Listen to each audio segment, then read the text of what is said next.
Hi, everybody, and welcome to another episode of Circle Up and Get Real, where we talk about things that matter with people who matter. And Michaela, we sort of interacted last week when we did a walk and talk, an hour-long walk and Yeah. talk, which was really fun.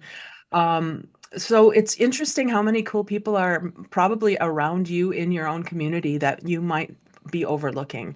And you were a great reminder, Michaela, that you're right here. We know each other, we've met, but we just sort of went our separate ways for a Mhm. while. And it was so fun to reconnect. So welcome and thanks for being with me in this conversation today. Thanks for having me. I'm excited to chat. Me too. So Michaela I've always known you as an entrepreneur. Have you always had that Yeah. mindset? Yeah. Even when I wasn't an entrepreneur and in a more traditional job, it's funny as I look back over my career, I noticed one thing, and that every job I was in, whether it was entrepreneurial or whether it was for a company, I was the first person in that role. So whenever I worked Oh. for another business, I was hired and they said, "We've never had anybody in this role before. You need to figure it out." So Mhm. even though it wasn't an entrepreneurial role, it was entrepreneurial, in that same. Yeah, yeah. So, Sometimes I call that intrapreneurial, yeah. entrepreneurial inside an organization. So I didn't give you a proper introduction. This is Michaela Schell, and she has a company now, which her title on her LinkedIn page is Saunapreneur. But I suppose if you're from Finland, you'd say Yes. Saunapreneur. Is that true? And that leaves a lot of intrigue. So do you want to tell us what you're doing right now in your entrepreneurial venture? Yeah, so I am the owner of Immersion Sauna and Cold Plunge Studio. So we are a private self-serve sauna and cold plunge studio that our members come in, they come and go as they please. They book sessions online and they get to sauna, and then they get to move into the cold plunge and utilize that heat and cold water immersion to help them heal mentally, and help support their body physically. And we're located in South Fargo with the goal to expand another location here soon. And it's just been such a joy to be able to work with so many people and be a piece of the puzzle as they work to heal and get better and build resilience in themselves. And there's just so many avenues they're using it in. It's growing and growing every day. So how did you come to that? What was your interest in that specific business? So my husband and I have been sauning for a long time. We have our own wood fire sauna at home. My first introduction to sauna was through him. Mhm. It's a fun story and kind of a longer story, but when we were dating, barely dating, he invited me over. They had a pool in their apartment, and I'm like, sweet, like we'll go to a pool. Well, he leads me behind the pool, and I'm like, where is this boy taking me? And there's a sauna there in his, 1970s old apartment. Like they have this sauna.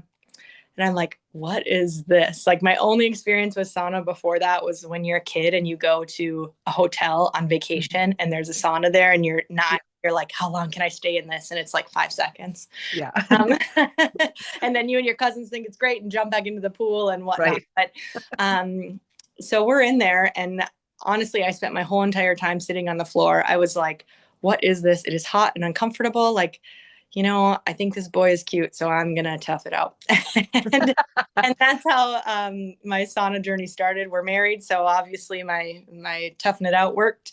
But that was my first experience, 20 years ago, and we just grew and grew with the modality and loved it even more. And now we have our own wood fire outdoor sauna, and we cold plunge in a cattle trough right outside of that, Wow. and I've just really felt the benefits of that for a long time. And then, very serendipitously, I was working for another company that worked with entrepreneurs, and there was an entrepreneur that came into my office just for some advising and help and support, and he wanted to start a sauna and cold plunge business. And I was like, yes, this is amazing. We need this. And talked him through some ideas and some processes, and he did open this business. So he's the founder of this business, a military veteran, and was using it for his own mental health journey and to support him there. And had come back into my office a year or so later and said, I really want to grow this business, but I got into it because of the passion piece. And he's like, I need somebody who can help me, grow this business, or what does that look like? And so we brainstormed a lot of ideas. And one of those ideas that I gave to him was, maybe you need to bring on a partner that has the skills that you don't have. And he had walked out of the room, and I was like, me. So I texted him that day, and he said, actually, you were the first person I thought of. But I'm like, oh, she has a full-time job and she's doing this and whatever. So the rest is history. And now he's moved on to new adventures. And I'm the sole owner of this studio here, with lots of growth plans and lots of opportunities in front of me. So Wow. So how long have you been the sole owner? 2 weeks. 2 weeks. Okay, so this is brand new, everybody. Yeah. Not really brand new because you know No. what you're doing, but And as a I've sole. been as a co-owner, for a while, but now taking it on my own. So Oh, that's great. So I'm curious about the benefits. You said there's mental and physical benefits yeah. to this? Yeah. A lot of people, when they first think about sauna or cold plunge, they think athletes, right? We've all seen the big football players in a tub of ice kind of thing. So they think athletes and recovery. And yes, both modalities are great at that piece of it. But there's so much more. A big piece for us is the mental health aspect. We came into this business thinking, yeah, we're going to support, people who are working out and lifting hard and want to recover.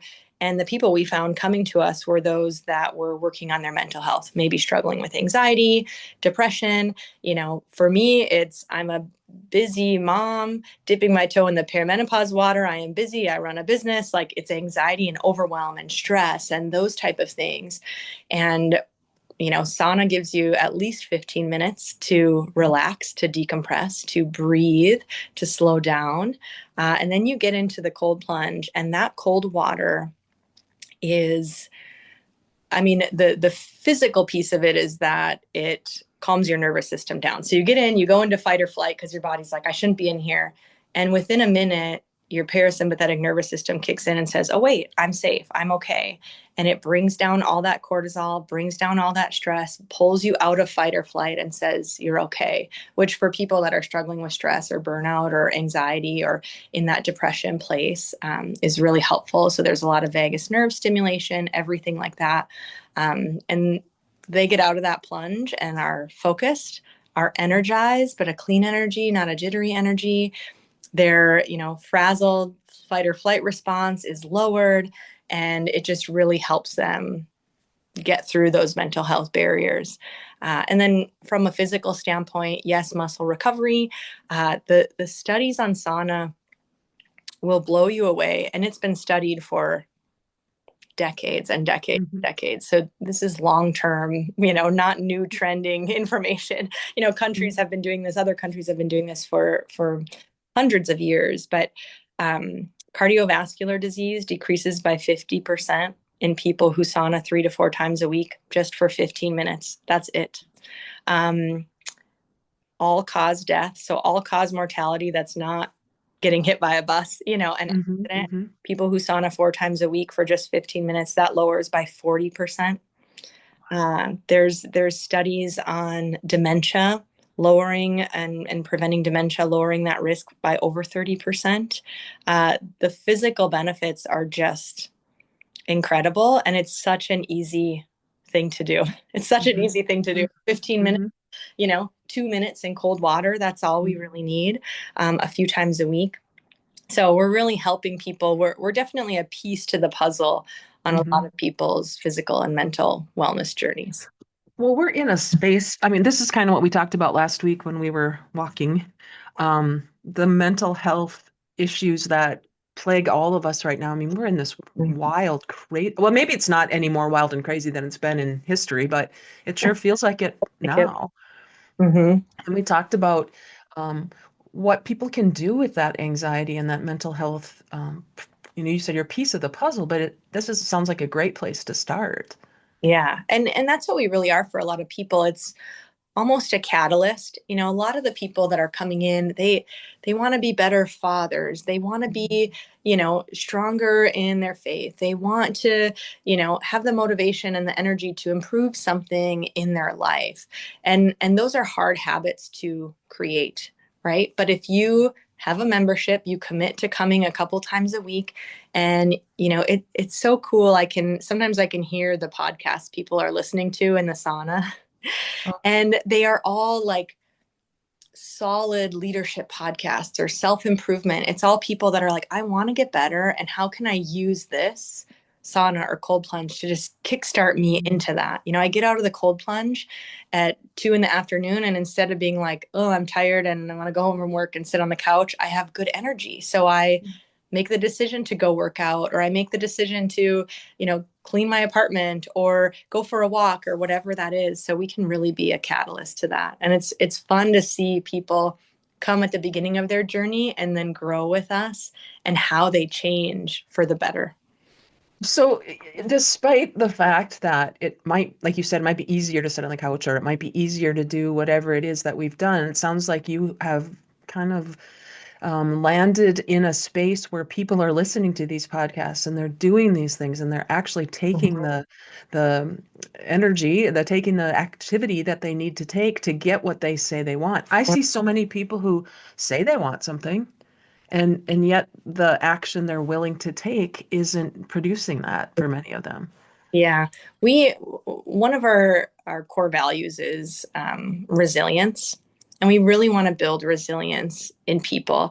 I, you know, I don't mean this as a super criticism, but there's some truth to it. Is we've kind of turned into um, a people of wimps, for lack of a better term. Yeah. You know, like we've technology and, you know, the industry and things has, for the better, made our lives so much easier. You know, I'm sitting in a temperature controlled room right now at the perfect 71 degrees, and I'm going to go get into my car, and I'll probably start it with a little button on a key fob that Mhm. will turn that into a perfect environment. And you know, I'm bored, so I instantly have entertainment. And you know what that does is it's made us weaker, so then when a challenge does come to us, you know, we kind of crumble. Or if we don't crumble, we avoid it. We say, Mhm. that's too hard, I don't want to do that.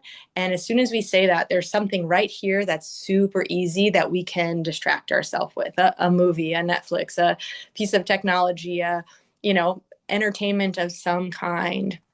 So we've lost the ability to have something challenging or hard put in front of us, and the resilience to say, well, I'm just going to go through that.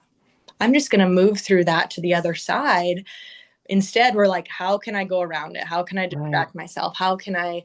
And I feel like we're really in the business of building that for people. Like, it's not fun to look over the water in a cold plunge and know that it's 46 degrees and you're going to go sit in that for 2 minutes. Like, you get in, you are uncomfortable every single second of those 2 minutes, but you do it anyways. And that teaches your brain, hey, there's something hard in front of me. I'm making the choice to do it because I know when I get to the other side, I will feel better. I will do better. And that is a ripple effect through every other piece in your life. You know, if I can withstand that little piece of uncomfortability, what else can I handle? Well, do you have to explain that to people, or are they already kind of over that hump when they come to you? Um, you know, it's a little bit of both. There are some people that are like, I know I need to do something and I'm ready for it and I want to get stronger. And they've made the decision in their head to stick with this and do a hard thing and are willing to train for it. There are people who come in here and they have no idea what they're getting themselves into. They're like, oh, my friend said I should do it, and I'm afraid and I have no idea. And they get in and they're afraid the whole time. Mm. But what's so interesting is every single person that's ever gotten out is like, oh my gosh, I can't believe I did it. That was amazing. Like, the feeling that they have Mhm. for doing it, for overcoming, for getting through that is amazing. And then they have a choice. And they have a choice after that of, hey, do I want to come back and do that again? Or most of the time, it's not that they don't want to come back, it's that they let the rest of life get in their way of like, oh Mhm. yeah, I should do that again. And then again, getting distracted by this is easy, this is busy, this is whatever. And not deciding to make that choice of, hey, I want to keep doing something hard to help myself be better. Yeah. So, Are you noticing with the people that, tell me again, sorry, I'm going to back up. How long have you been in the business, not owning it yourself, but being in this business? 6 months. Okay, in those 6 months, have you seen, results that people who have continued to do it? Have you seen it yourself? Like for me or for those No, people? well, for you, Oh, yeah, but yeah, for for me, them, like I know for for those you, we can people. talk about that too, Yeah. but Yes. an example of somebody who did it anyway, and now they're like, oh my gosh. Yeah. So we have this group of women who came in. They came in for a fun moms night. They just wanted to try something new as a group of moms. They came in and had a great time, just laughed and had fun and cheered each other on. Those three women come back every single day, every single weekday together, and they do it together. And whenever they come out, they're like, oh, I just feel so good. And I tell everybody about it. I just feel so good. I've never slept as good. I've never, felt as strong. I've never, all of those things where their body is just craving that water because they physically feel good and they mentally feel good. They've committed to themselves. They've committed to each other. It's just, it's cool to Okay. watch. And a Wow. lot of people, a younger gentleman, just finished his session now, and he's been coming for about 3 months. And young guy working on, has been through some challenges in his life, tough times, and continues to show up. He started at the beginning maybe once or twice a week, like, hey, I'm going to show up for myself. And then I've watched him, and now he's here almost every single day. And when I talked to him about it, he's like, you just got to commit to yourself to being better. And I just told myself, I'm going to do this every single day. And he's in there and he's listening to podcasts about faith and about, leadership. And he's a young guy that, you know, didn't always make the greatest decisions in his life. So you can see him changing. You can see him showing up. He's early for every appointment that Wow. he's at. He's not late. He's telling his friends, like, you just got to go try it. Mm. So, you really see the commitment they make to themselves change. And if you make one commitment like that and keep doing it, how does that shape all the other commitments? Yeah, I was going to ask that. So maybe you could answer that question from your own perspective. Mm-hmm. You've been doing sauna and cold plunging for a long time. Yeah. What has that done for you, and then what else has that led to? Yeah. I mean, lots of things, but the biggest one for me. So I had mentioned that I'm a busy mom. We have three kids. They're in three different schools, a high schooler, a middle schooler, an elementary schooler. We're just running all the time. And add on top of that a business. We live out in the country, so we have, tons of maintenance and all that. There's just so much going on.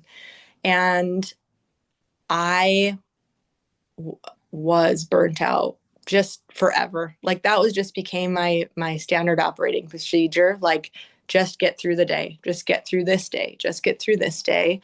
And how that manifested to others and came out of my body was being short with my kids. Like my patience was very tiny. I'd go pick up kids in my minivan after school and their kids and their siblings, and they'd squabble and argue. And I'd be like, God, and be yelling over my seat, or just had very little um, energy to, hey, mom, can you, come do this with me? Oh, I can't right now. I can't, because I'm like, I just have this and this and this to do. And how am I going to make it through this day? And since I started on a regular routine, like my husband and I sauna and cold plunge, but it's usually in the evening and once or twice a week, we got to start up a big wood fire sauna. And, Mm. Mhm. there's a big process to it. But here I'm able to go almost every other day is how much I try to do it 3 to 4 times a week. And the biggest thing I've noticed for me is that my nerves have just calmed down. So now my kids can be in the back seat and start up a little sibling argument, And I either can ignore it or I can say, hey, what's going on? Oh, let's solve the problem. Or my Mhm. kiddo needs help with something and I have the patience to sit down and teach them. Or I just don't feel that like I'm cooking supper and enjoying it instead of cooking Mhm. supper feeling like, okay, Mhm. it's done. And then da, da, da, da, da. Like Mm. my nervous system feels repaired. Mm. Oh, that's big. Mhm. So that leads me to another question. And I know that you and I have talked about being, goal oriented and we talked about shoulding, I think. Yeah. I should do this thing. If we have a goal for, let's say, cold plunging and sauna, like I have a goal that I am going to Mhm. reduce my stress and be more resilient, and I'm going to do this thing. I'm curious about, because I'm not a huge fan anymore of goals that push. Mhm. I'm much more interested in goals that pull, but Mm. that's just over time, right? So can you, does that make any sense to you at all? Yeah. I mean, you almost want to nurture yourself. Like, what is Mhm. the goal that feels good, not forced, not that I, the word that comes up for me is striving. And I feel like when we strive too much, we just end up being tight all the time, Mhm. this rubber band. So how can we move forward? And I self-admittedly am that person. I'm a hyperachiever and overachiever, have been, classic type A first daughter, all that kind of stuff. So I have to actively fight against all those impulses. But for me, when my nervous system calms down and my physical body is in a state of that, it's a lot easier for my brain to say, "Oh, I don't need to rush to that next thing." Or does this goal align with what I want? Is this the right place? Like I have a little bit more pause and discernment because I don't feel like I'm on this like moving track of here's your Mhm. carrot and you just go, go, go, no matter Oh, where it's taking you.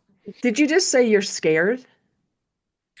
No, I said I thought I I said, here's your carrot in front of you. here's your carrot. Okay, but okay, so I heard you're scared, and I think it's kind of similar, right? If you're scared that you aren't going to, or fear of whatever can get in the way of us being able maybe to Mhm. even think about ourselves. Yeah. And to take that time, 15 minutes is nothing, you guys. 15 minutes is nothing. I know you have to take time to get there. You have to get ready. You have all these kinds of things you have to do, which would be a really good excuse not to do it. Mhm. And I think the benefits that you're describing are maybe not ones that people would say, this is what I went to get. And it Yeah. sounds like you're getting residual benefits that you didn't plan on, Mhm. even though you were doing maybe the moms who came in and said, this is a good, fun thing Mhm. for us to do together, all of a sudden have something more. Yeah. Yep. It's you had mentioned something and it cued a thought for me of like when you sit in the sauna and it's 15 minutes, for hyperachievers like me, like I put value on myself on what I accomplished that day. So it was all a achievement.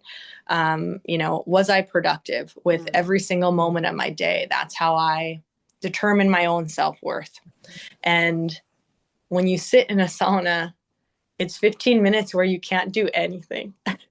You can't. We don't allow phones in the saunas. You can't even bring a book in there because it'll melt the bindings of your book. You have to Yeah. sit with yourself, with your own thoughts for 15 minutes. And it is hard to do. And there's science behind it too of when your brain has nothing to do, it essentially unravels itself. It spools itself down. So that tightness, everything that was wound up starts to just spin out, just allow itself to expand. And you get creative, so your creative brain kicks in, your strategy brain kicks in, sometimes even just like when we have time to like replay a conversation or a thought or think it through, we process that. If we're angry at something or we have a challenge in front of us or whatever, just taking 2 to 3 minutes to think about it, walk through it, allows it to dissolve so we can move on. So we don't carry all that heaviness or that load or the to-do list or whatever it is with us, because we took 15 minutes to just have nothing in front of us. Mhm. That it sounds magical. It sounds like a miracle, and it's so simple. Yeah. The simple is, well, of course it's simple, but the easy, it might not be as easy, It's not. especially if, Yeah. like you said, you're driven, you're goal oriented, every minute has to be accounted for. And I would just say in observation, in the world we live in today, how's that working? Mm-hmm. You It's know? it's really hard to do, especially when, we are overloaded by so much externally. The world does not allow us to have that time. Even think back 20 years ago, we talk about all the time the 90s kids, and you just go outside and here's a stick, and you play with it. And I grew up in that generation where it was like, well, cartoons were only Saturday morning. Yeah. And the rest of the time, your mind was spinning. There wasn't even, sometimes we had music on in the house, but now, you get into your car, what's the first thing that comes on? A murder podcast, probably. You're cleaning the house and your Yeah. kids are in and you're listening to a podcast. And not that those things aren't good. Like, it's great to listen to podcasts. We're on a podcast now. You learn Right. something. But we make the choice every day to constantly fill our ears and our eyes with something else so that our brain has to externally process instead of internally process. And then we scroll our phones in bed until we fall asleep. And then we wake up, and the first thing we do is check some digital device and input all the time. And so it is like it's so simple, but it's really hard to do. We've trained ourselves to not do it. And then the world is continuing to train us and distract us Yeah. away from our own selves, that when we have to sit with ourselves for 15 minutes, it's really hard. I mean, I try to do it, like I said, every other day. And the first couple minutes that I get in there, I'm, Mm-hmm. and I'm shifting and and it takes a while for you to just say, this is okay. Let my mind roll. And it's funny because I think back to when we reconnected last week, and almost always, I will say always, I reconnect with someone and say, "Hey, you want to go have coffee?" That's the first thing. Let's go have a coffee. And you said, "Yeah, we could go have a coffee." Or, "Would you want to go on a walk?" And I went, "Walk and talk. I've done a couple of those in the past, but not for a long time." And that was yes. Yes, I want to walk and talk. And we didn't really have an agenda, Michaela. We didn't really say we're going to get together to talk about this, right? And in that time we had, it was an hour. Yeah, That's a long it is. coffee date. And for me, who isn't really into walking these days as I should be, that was a long amount of time for me, and it felt great. Yeah. Not only did we get moving, you had a weighted vest on, you were doing a lot more work than I was. Um, but let that conversation emerge. And Hmm. I don't know if it was because we were moving at the same time, but we hit every topic you're not supposed to talk about. Yeah. Yep. Right?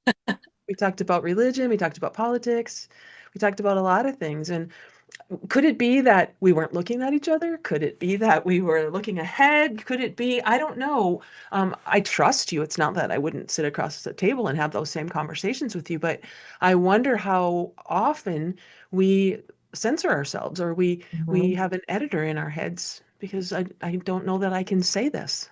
Hmm. I love that it was so free flowing. And I've noticed that. And I need to like do a little search and see if it's some kind of phenomenon or if there's science behind it. But I just had a walk and talk with a gal the other day, and we had never really met before or interacted or whatever. And every conversation I have when walking, whether it's an old friend or a new person, there's never a lull in conversation. Like, you just go and go, and you can go through all the things. And like you mentioned, like, we talked about hard topics, and some which we were on, opposing Mhm. viewpoints with ease. And I think part of that is who you and I are as people, Mhm. how we openly engage in that. But part of it is that it's like when you're physically moving, it I don't know if it calms you down or it just like keeps you flowing, or if you're Hmm. more engaged and excited about the conversation because your body's moving. It's probably all of that. Or like you said, you don't have to look somebody in the eye, so you're maybe a little more willing to be transparent and say something because you're a little more uninhibited, free Hmm. Hmm. physically. So maybe that's mentally. I don't Yeah, know. I'm curious if there's some. I would love you to I, find that out. I think about, you said we come, well, okay, so we don't really come from opposite sides. We yeah. have different starting places from some of the topics, but I think thinking about that track, right? We were both looking at the track. We knew where we were going, and we both, I think, have very similar visions. You know, we Mm-hmm. want to get to the same place. We may not come from the same place, but we have very similar um, I don't know, horizons, I would think, right? I agree. And that's what was so fun about that because I didn't feel judged because I happened to lean a little left, you happened to lean a little right, and I didn't feel judged. I didn't feel like you were trying to make me see something, trying to convince me of anything, and I hope you didn't feel that from me. Oh. It was so cool. It's so relieving to have those conversations because, so often in conversations, I feel so guarded of what Hmm. I can say. And Hmm. and I don't talk politics a lot. I don't talk religion a lot, because I don't know. What does it do? A lot of times nothing. Hmm. But Hmm. like to have that conversation, I think, what we found out too is we're also really, really aligned.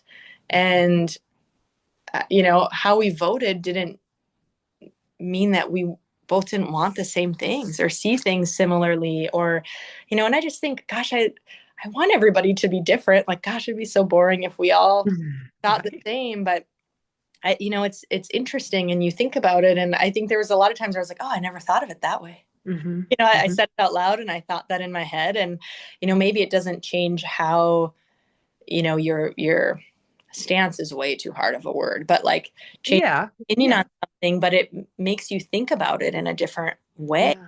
and better understand why I feel something or you do, or I don't know. It was so great. I Well, wish and I think that, go that ahead. What were you going to say? I wish more people could do that. Yeah, I think they can. I'm going to always believe that they are able. I think the challenge is, are they willing?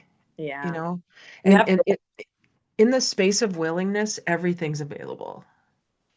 You know, Mhm. and for maybe I'm wrong, but maybe people are not able. Maybe their brains don't allow them to. I don't know.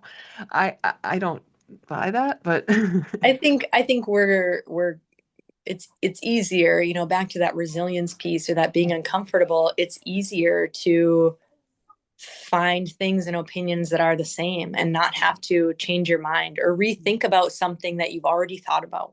Like, and it's easier now than ever to say what you think and disappear. We talked about that, right? yeah. Like, people just drop a bomb in a conversation online and Hmm. can close their tablet, and there's no consequence for anything you say, or there's no feedback of like, Hmm. even somebody saying, well, why do you feel that way? We don't even allow somebody to Hmm. ask us that question, because I bet if we had to explain ourselves, we'd maybe be like, well, why do I think that way? Well, and you said something about, I can't remember how you said it. You said, I, I heard my version, which is we've become lazy thinkers. We don't, like you said, we take our position, we take a stand against something else in many cases because it's really not a stand for. Hmm. After a while, it becomes, well, I can't listen to anybody else because I might have to change my mind. And I think that's where we get narrower, we get less resilient, physically, emotionally, mentally, spiritually.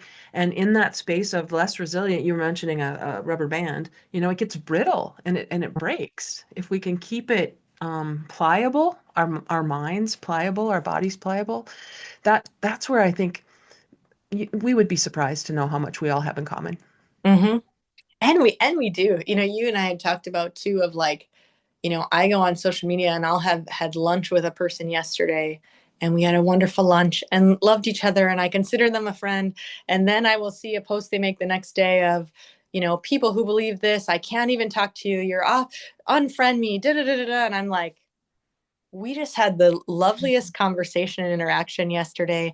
And I believed that. But they didn't know that. Without Right, knowing that, right. one belief I had, whatever it would Mhm, be, mhm. made a blanket statement of everybody who believes this, you're out of my life, or you're this, or you're thinking, because they have a mental image of who that person is. Right, And right, right. they have made up their own minds of why that person thinks that way or feels that Mhm. way. And it's like, but you know me. We just sat down for lunch. We've known each other for years. You know how good of a person I am and where my heart is at, and, all of these things. But you've never taken the time to say, well, why do you believe that? Mhm, Because mhm. most of the time, hopefully, it comes from a place of heart and goodness and whatnot. And even if you still disagree with me on what that is, 99.9% of the rest of the things you love about me, and you couldn't dismiss that 1%. Mhm. But even if they could, if they knew that what Yeah, they just said alienated a lot of the people that they love, but they're not thinking that way. They think it's one specific group, you know. right. I think that's where that fear piece comes in for me because if we if we think about the way we see the world as a mindset or as a worldview or whatever it might be, it's like I have you mentioned this, I think. I have glasses on and you had your contacts in, right? And we were talking about seeing the world through different lenses. And if that's the only lens I've ever seen it through, I guess I would not know there's another way to think of it. And Right. so instead of being open to say, wow, I didn't think about it like that, it's too scary. And Mm-hmm. fear becomes the lens through which we look. This is going to sound horrible. I'm going to tell you this because this is when I was a little kid. My through no ill will, my grandma used to tell me as a little kid that you have to ask your friends which church they go to as soon as you meet them so that you know how to pray for them. Oh. 'Cause if they're Catholic, you have to pray extra hard. Because I was not raised Catholic, right? And felt so bad for my friend across the street who was Catholic. Because poor her, I have to pray for Yeah. her because something's going to happen to her. I don't know what, but And you know what's so funny? So I am Catholic, and my Catholic grandma said the same thing about well, oh, they're not Catholic. Okay, well, you can still be their friends, but we have to be, like, right, I know. It's the Lutherans and the Catholics. You got to look out for each, right? I was Lutheran and she was Catholic, and oh my gosh, we lived across the street from each other. We were couldn't get much closer than that, you yeah. know? And I get the heart behind it. I get it.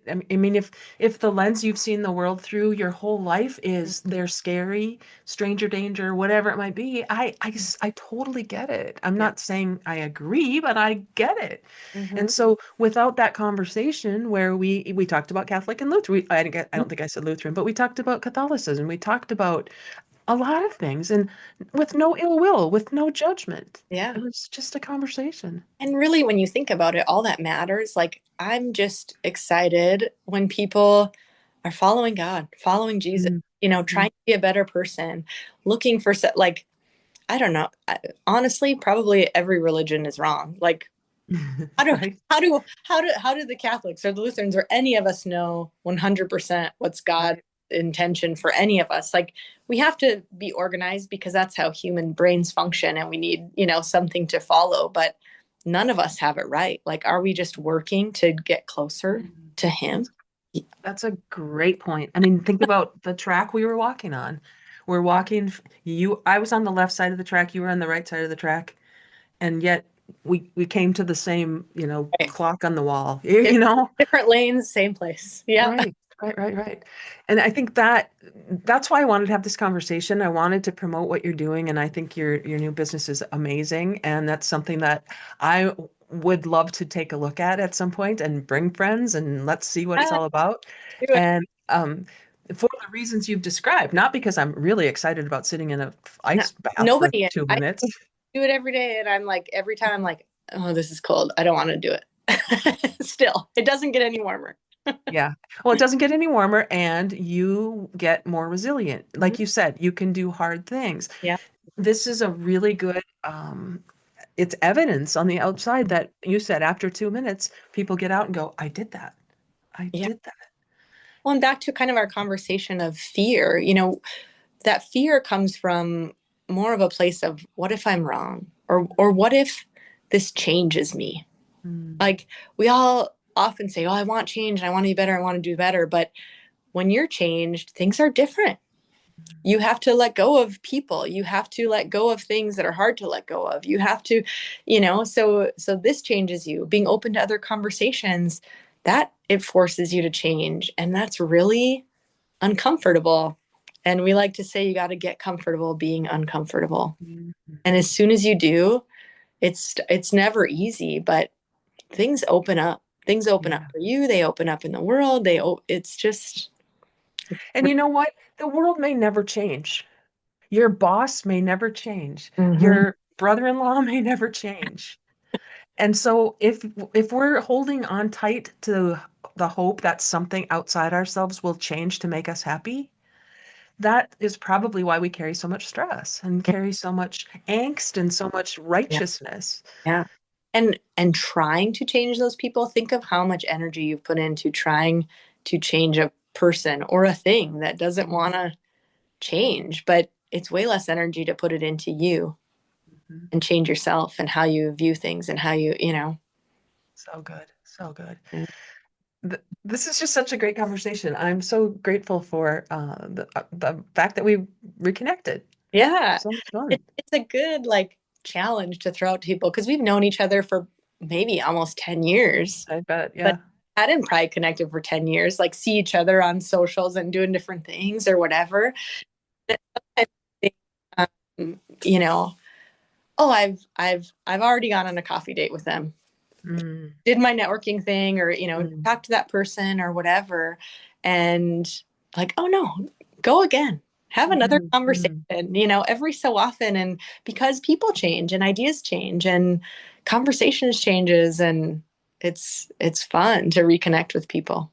It is. It's builds our resilience in our thinking and our questioning and our curiosity.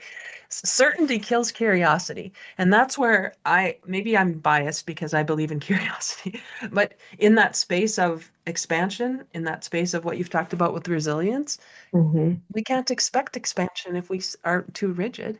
Mm-hmm. Yeah. This Mm. has been a joy, Michaela. Where can people get a hold of you? How can they find out more about what you're up Yeah. to? We're on both social media channels, Instagram and Facebook. Our website, if you Google us, you'll find us. We're just Immersion, Sauna, and Cold Plunge Studio.